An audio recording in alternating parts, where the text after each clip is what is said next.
الله الصلاة والسلام على رسول الله صلى الله عليه وسلم. السلام عليكم ورحمة الله وبركاته.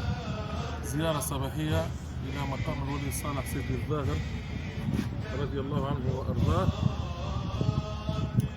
وفي يوم الجمعة فنسأل الله سبحانه وتعالى بأسمائه وصفاته وبقرآنه وبكلامه القديم، ونسأل الله سبحانه وتعالى برسوله الكريم وبالصلاة والسلام عليه وبجاهه العظيم، كما نسأل الله تعالى سبحانه وتعالى بجاه جميع أولياء الله الصالحين وخاصة هذا الولي الصالح. نقرأ الفاتحة إن شاء الله.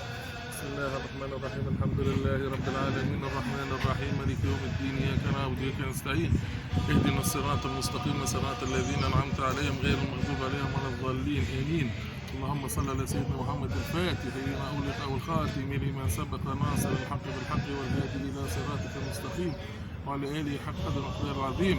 اللهم اجعل الفاتحة وهذه الصلاة خالصة لوجه الكريم، ولنا هدية للحبيب المصطفى صلى الله عليه وسلم جميع أحبابه من شرق الأرض ومغاربها وعامة وإلى أحبابك عامة وإلى السيد الظاهر خاصة.